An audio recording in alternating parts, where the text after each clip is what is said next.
Story 1: Shadows of the Past. I've never been the type of person to fully believe in ghosts.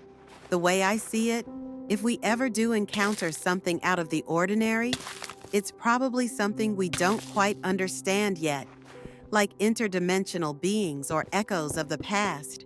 But even with that perspective, there are three experiences in my life that have left me questioning what I saw, heard, and felt. These events weren't just fleeting moments, they linger in my memory like shadows, refusing to fade.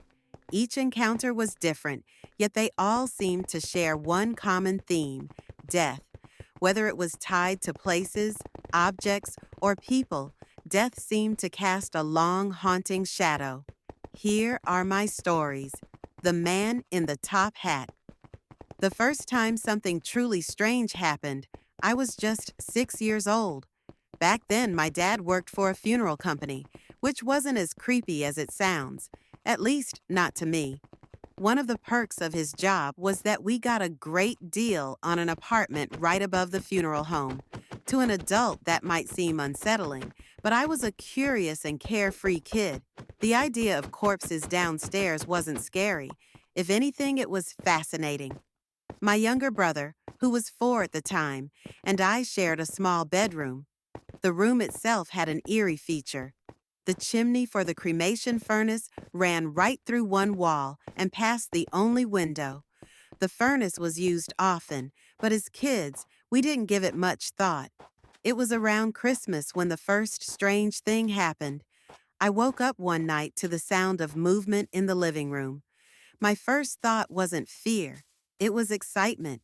Maybe it was my dad sneaking around to put presents under the tree. Or maybe our cat was getting into the decorations. Either way, I had to see for myself.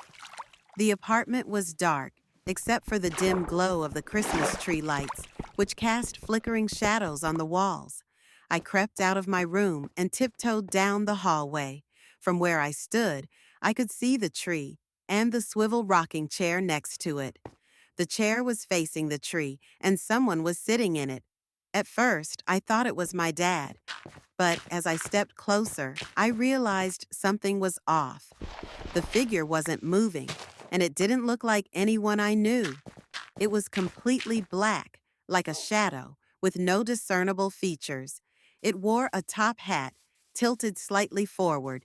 Before I could fully process what I was seeing, the figure slowly turned the chair to face me. That was all I needed